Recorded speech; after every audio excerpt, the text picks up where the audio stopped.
Today I'm sharing everything I've been sewing lately. Hey everyone, welcome back to my channel, or welcome if you're new here. I'm Christine, founder of Sewing and the City. And the weather here has gotten so hot the last couple of days.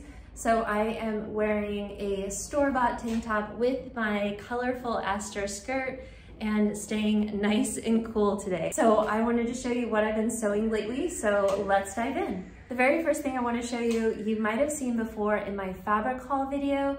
If not, I'll drop the link so you can watch that after. But this was actually a towel that I bought. So this was actually two towels.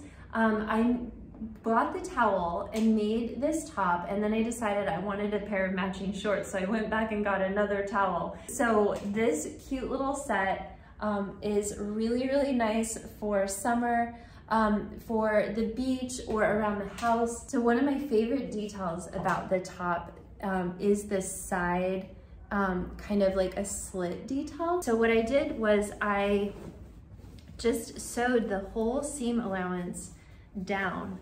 So you can see the side seams, I just sewed them under. So it's all finished off. I didn't use my serger there at all. And then I just continued folding under the hem. This has been washed, so it's curling just a tiny bit. I could iron it, but I'm probably not going to. So that's one of the things that I really love about the top. So then when it came to make the shorts, this is my Lennox short pattern. I actually decided to mirror that same style on the shorts, on the legs. And I love it. It's really a cute detail, and then kind of makes this a really cute set, both with the same side seam details. I think I'll also wear the shorts, wear them as separates really, and just really love the way this turned out. I'm glad I got to experiment with working with a towel, which is basically just terry cloth, but I feel like towels, you know, obviously I probably wouldn't be able to find a terry cloth like this, so I'm definitely gonna keep my eyes peeled for other towels that might make interesting projects as well. So the second project is something that I made while I was at home in the Pacific Northwest, and that is my quilted jacket. So I've made a couple quilted jackets before, you probably have seen them, but this one is the longer version. So this is actually a pattern I'm developing and a class that we're gonna be going through how to do your quilted jacket with the quilting. But this one I made with the pinwheel style, and then I lined it with like a gingham check and did the bound seams even around my pockets here.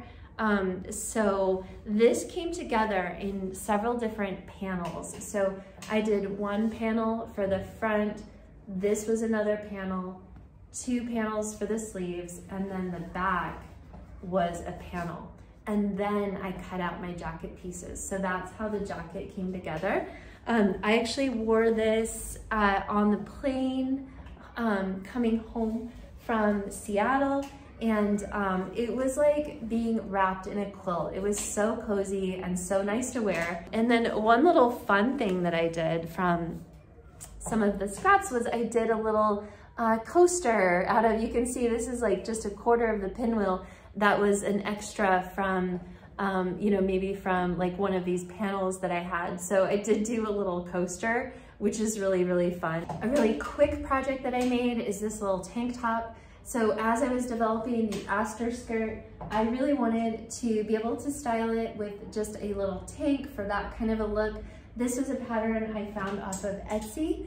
And I made it out of ribbing. So this was literally a piece of ribbing that I had on hand that I made into the top. It kind of looks like a baby top. Even as I was sewing it, I was like, this is really small, but it stretches a ton. And so yeah, this was a quick project that, that I did. And speaking of the Aster, I made a ton of Asters. If you haven't seen that video, I'll drop a link here talking more about the Aster skirt, which is my newest pattern. And the last thing I want to show you that I made, I actually made this while I was at home, also in the Pacific Northwest. So this was a vintage pattern. Let me show you, I have it here. It's this vintage McCall's that I had gotten. I made this view here with the little ties on the sleeves. So this was a cotton that my mom had with these fun little paisleys. And I made the shirt. I'll just try it on. I haven't yet put the buttons on. That's the last thing I need to do. Haven't been very motivated to do it lately. I do have these organic feel buttons that I got at Joann's, I think a couple years ago. So this little top, super cute. It has the gathers up top. So probably wearing it tucked in with some jeans, the little bows on the sleeves. So yeah, I think I could even wear it open like that for kind of a cool style. So this was a really fun shirt. Another thing that I can't wait to wear as the weather cools off. It is really hot these days, so it's kind of dressing really minimally. So that's what I've been making lately. Thank you so much for watching and tuning in. If you have any questions, just drop a comment below. Happy to hear from you, and I'll see you in the next video. Okay, bye.